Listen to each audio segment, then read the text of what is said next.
Okay. Anong tawag dito? Oh my goodness. Escobosa? I've been talking a lot. It didn't go live.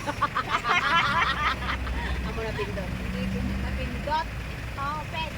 Ayan yung mga mga bahay na napinturahan. Ay, ito, bakit pari-pari ang pintura nila? Wow. Iba naglaing mo din nag-pay. Sa Manila, all the way. Ah, Yan, houses. dapat lahat ganyan yun, no? Kanya nga tati idea da, mga papers yan. Para nagkaroon ng highlight na ito. Oo. Nakikita ko sa vlog. Yan, no? Pare-pare yung pintura nila, oh. Sponsored daw yan. May babies out ng boys na napin. Yan, oh, pare-pareho yung pintura nila, oh. Yan, oh. Yung talagang malinis. Uniform.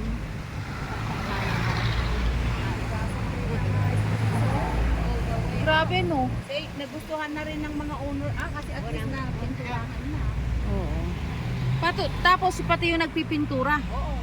Ah, libre din. Most likely siguro yung company na Oo, kasi yung ano eh, kasi yung design, no? Ay, baka Okay. hindi mo makita.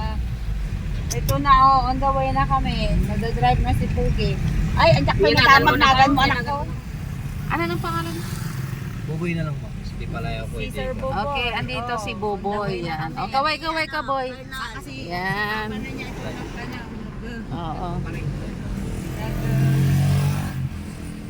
Gubyo. Ako hindi nga nag-trigger ko. Ayan. Papon. Dali na yan. Ito yung, Ito yung La Trinidad. yes ma'am. KM3 na to. So dito rin yung mga masyalan dito, yung strawberry farm, which is usually na pagkakamalan na sa Baguio yung strawberry So farm. kasi kung maglangkayam, ang magayam adayo. Oo.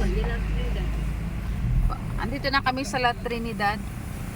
Maganda sana doon, no? Mayroon pang bunga yung yung strawberry ngayon. Hindi ko lang sino, hindi ko rin ako masyadong napasok doon.